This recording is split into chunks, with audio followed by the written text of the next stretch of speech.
ममता की रसोई और महिला अपमान। उनकी सांसद नुसरत जहां को इसमें महिला का अपमान कहाँ दिखा है? कैलाश जी ने तो सम्मान सहित दीदी कहा है उनको। दीदी के चूल्हे पर चुनावी सियासत। ये इनका गुरूर और अहंकार है कि जब ममता बनर्जी बीजेपी के साथ थी तो गुजरात जल रहा था। इस तरह की जो वाहियात बातें कर अनाप शनाप बक रही हैं, उनको इस तरह की बात नहीं करनी चाहिए। कैलाश की भविष्यवाणी पर बंगाल में संग्राम। देखिए, अगर कोई उद्योग यहाँ पर चल रहा है बहुत अच्छे तरीके से, तो वह है हथियारों का उद्योग, बम का उद्योग। बाकी इंडस्ट्री तो सारी बंद हो गई और इसलिए पश्चिमी बंगाल एक ऐसे दौर से गुजर रहा है जिसका भविष्य अंधकार में। बंगाल में मां माटी मानुष को किसने ठगा? बात करते हैं डेमोक्रेसी का और धर्मनिरपेक्षता का, लेकिन काम करते हैं कि सांप्रदायिक और तानाशाह का सरकार चलाते हैं। किसका बंगाल?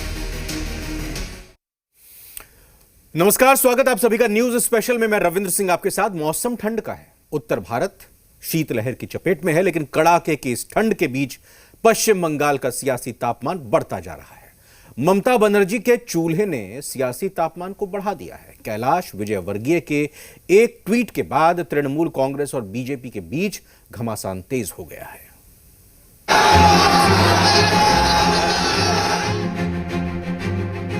पश्चिम बंगाल की मुख्यमंत्री ममता बनर्जी की यह तस्वीर देखिए। इस तस्वीर में दीदी आपको खाना बनाती दिख रही है। यह सिर्फ एक तस्वीर नहीं है, बल्कि इस चूल्हे की आंच ने अब बंगाल की सियासत को भी गर्म कर दिया है। हम आपको पूरा मामला समझाएं उससे पहले टीएमसी सांसद नुसरत जहां का बीजेपी के बंगाल प्रभारी कैलाश विजयवर्गीय पर यह हमला देखिए। बीजेपी खाना बनाने वाली हर एक महिला का अपमान करती है, जो परिवारों को भोजन मुहैया कराती हैं और महत्वाकांक्षी हैं। वर्तमान में ममता बनर्जी भारत में एकमात्र महिला मुख्यमंत्री हैं और एक बार फिर बीजेपी ने उन पर निशाना साधा और उन्हें गाली दी।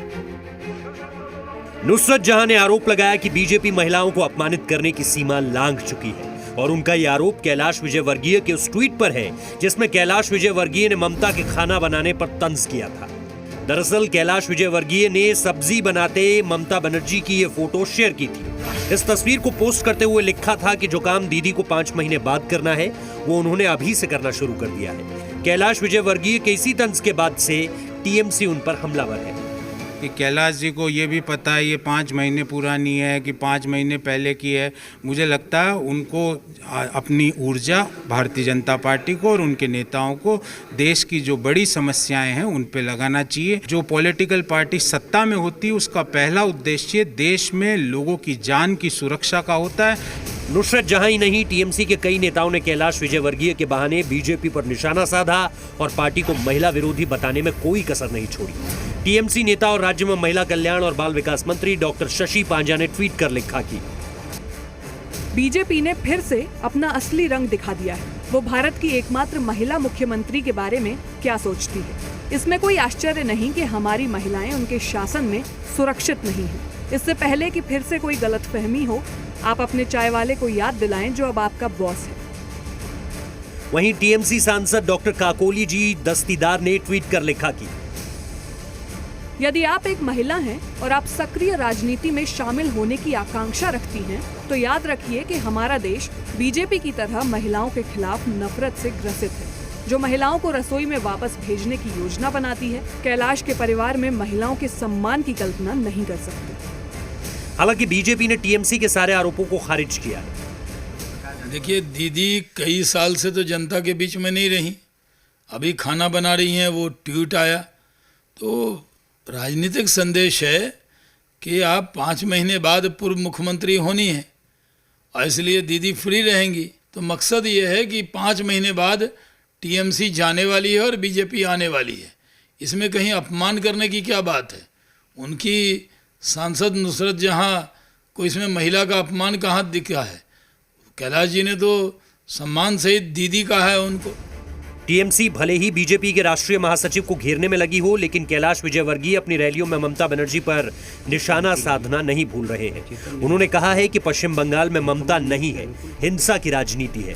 कैलाश विजयवर्गीय ने आरोप लगाया कि पश्चिम बंगाल में 4 दशक से पहले की राजनीति हो रही है।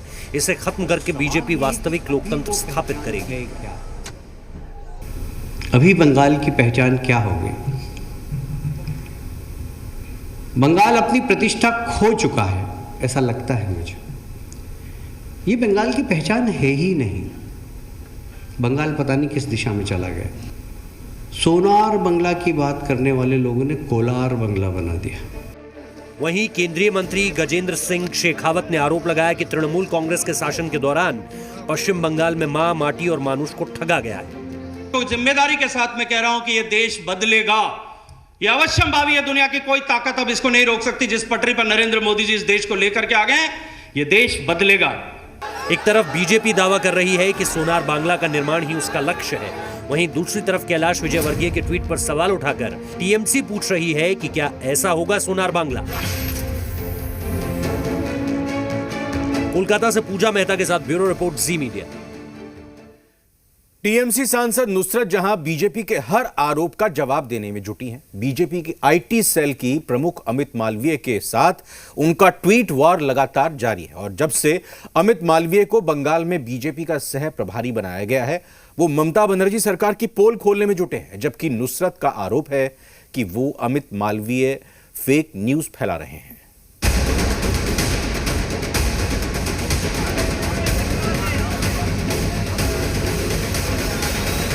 क्या हो गया बंगाल को? यदि हम चुप रहेंगे तो भुगतना हमको ही पड़ेगा। पश्चिम बंगाल में जितने नजदीक चुनाव आ रहे हैं, उतनी ही तेजी से बीजेपी और टीएमसी के नेता एक दूसरे पर हमलावर हो रहे हैं। टीएमसी सांसद नुसरत जहां बीजेपी नेताओं के हर वार का जवाब देने के लिए अब आगे आ रही हैं। नुसरत जहां ने एक बार फिर बीजेपी के आईटी सेल के प्रमुख पर ट्वीट के जरिए पलटवार किया है। नुसरत जहां ने ट्वीट कर कहा है कि बीजेपी अपने आप में सबसे बड़ी महामारी है। उन्होंने आरोप लगाया कि बीजेपी हर बीमारी को फैलाने में सफल रही है। इसके साथ ही नुसरत ने बीमारियों से निपटने में बीजेपी शासित राज्यों के प्रदर्शन का डेटा भी ट्वीट किया। चिकनगुनिया में कर्नाटका पहले स्थान पर, टाइफाइड में यूपी पहले स्थान पर, एक्यूट इंसेफेलाइटिस में भी यूपी पहले स्थान पर। नुसरत जहां का ये पलटवार पश्चिम बंगाल में बीजेपी के सह प्रभारी अमित मालवीय के आरोप को लेकर है। अमित मालवीय ने आरोप लगाया था कि पश्चिम बंगाल स्वास्थ्य के क्षेत्र में लगातार पिछड़ता जा रहा है। इसे साबित करने के लिए उन्होंने 2019 का एक डेटा भी ट्वीट किया। डेंगू, खसरा, मेनिंगो, कोक्सल, मेनिंजाइटिस, रेबीज में बंगाल पहले स्थान पर है। ये पहली बार नहीं जब नुसरत जहां और अमित मालवीय के बीच ट्विटर पर वार पलटवार हो रहा हो। इससे पहले भी जब अमित मालवीय ने मुर्शिदाबाद मेडिकल कॉलेज का एक वीडियो शेयर किया था जिसमें लोग हंगामा कर रहे थे। वीडियो के जरिए मालवीय ने आरोप लगाया था कि बंगाल सरकार अपनी विफलता सरकारी कर्मचारियों के मत्थे मढ़कर उन्हें बलि का बकरा बना रही है। इसी पर नुसरत जहां ने पलटवार करते हुए अमित मालवीय पर फेक न्यूज फैलाने का आरोप लगाया था। उन्होंने ट्वीट किया था कि अमित मालवीय, आपका काम ट्रोलर की मदद से फेक न्यूज और नफरत फैलाना है, उस पर ध्यान दीजिए। राजनीति और प्रशासनिक कार्यों जैसे गंभीर मुद्दों को दूसरों पर छोड़ दीजिए। हालांकि बीजेपी का कहना है कि राज्य के लोगों का उन पर भरोसा है। बात करते हैं डेमोक्रेसी का और धर्मनिरपेक्षता का, लेकिन काम करते हैं कि सांप्रदायिक और तानाशाह का सरकार चलाते हैं। इसलिए उनको डर है। भाजपा अपने कार्यकर्ता, कार्यपद्धति और विचारधारा पर चुनाव लड़ती है, लोगों को साथ लेकर के। लोग हमें भरोसा करते हैं, हमको वोट देते हैं। लेकिन AIMIM प्रमुख असदुद्दीन ओवैसी का मानना है कि बीजेपी और टीएमसी की इस जुबानी जंग को तवज्जो देने की जरूरत नहीं है। ये इनका गुरूर और अहंकार है कि जब ममता बनर्जी बीजेपी के साथ थी तो गुजरात जल रहा था। इस तरह की जो वाहियात बातें कर अनाप शनाप बक रही हैं, उनको इस तरह की बात नहीं करनी चाहिए। और जनता जानती है कि यहाँ से अगर 18 लोकसभा की सीट पर बीजेपी जीती, इसका जिम्मेदार ममता बनर्जी है। एक तरफ बीजेपी स्वास्थ्य से लेकर क्राइम और भ्रष्टाचार तक हर मुद्दे पर ममता बनर्जी सरकार को घेरने में लगी है, तो दूसरी तरफ टीएमसी आरोप लगा रही है कि जनता के सामने गलत आंकड़े पेश किए जा रहे हैं। दोनों पार्टियों के अपने अपने दावे हैं। बहरहाल ये तो तय है कि बीजेपी अध्यक्ष जेपी नड्डा और गृह मंत्री अमित शाह के दौरे ने राज्य की राजनीति में तृणमूल कांग्रेस की दिक्कतें बढ़ा दी हैं। ब्यूरो रिपोर्ट, जी मीडिया। अब सवाल यह है कि क्या पश्चिम बंगाल का चुनाव रक्त रंजित होने जा रहा है? पिछले कुछ महीनों में जिस तरह से राजनीतिक हिंसा बढ़ी है उससे तो यही लगता है। मिदनापुर में बीजेपी कार्यकर्ताओं पर हमले के बाद बीजेपी ने आरोप लगाया है कि टीएमसी हिंसा फैलाकर लोगों को डराने की कोशिश कर रही है।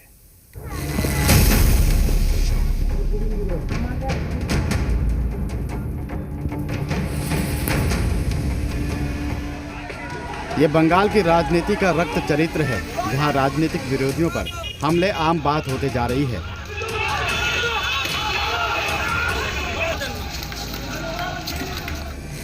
ये तस्वीरें मिदनापुर के कैरूर गांव की हैं, जहां बीजेपी कार्यकर्ता के घर पर बम फेंके जाने का आरोप है टीएमसी कार्यकर्ताओं ने डंडे और रॉड के साथ बीजेपी कार्यकर्ता के घर पर हमला किया। बीजेपी ने इस हमले को लेकर टीएमसी पर निशाना साधा है। बीजेपी का आरोप है कि चुनाव जीतने के लिए टीएमसी भय का माहौल बनाने की कोशिश कर रही है।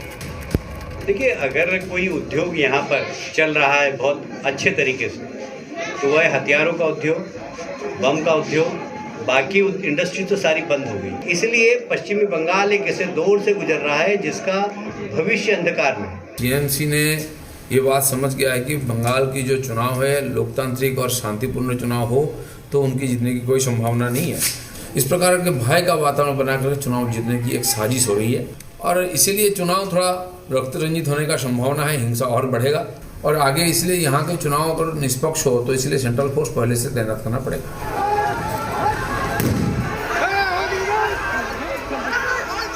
पश्चिम बंगाल के राज्यपाल जगदीप धनखड़ ने अप्रैल मई में होने वाले चुनाव को लेकर हिंसा की जो आशंका जताई है, पिछले कुछ महीनों से हो रही हिंसक घटनाएं उनकी आशंका को सच साबित करती दिख रही हैं। 29 दिसंबर हावड़ा टीएमसी नेता की हत्या, 22 दिसंबर उत्तरी 24 परगना बीजेपी कार्यकर्ता का मर्डर, 13 दिसंबर वर्धमान तालाब में बीजेपी कार्यकर्ता का शव मिला, 12 दिसंबर उत्तरी 24 परगना बीजेपी कार्यकर्ता की पीट कर हत्या। पिछले साल 10 दिसंबर दक्षिण 24 परगना के डायमंड हार्बर में बीजेपी अध्यक्ष जेपी नड्डा और महासचिव कैलाश विजयवर्गीय के काफिले पर पत्थर फेंके गए।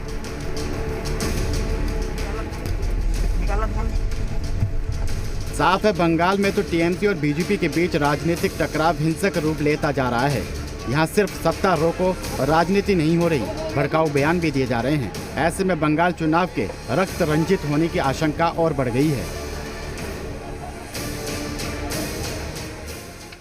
और आइए अब आपको 6 तस्वीरें हम दिखाते हैं जिसमें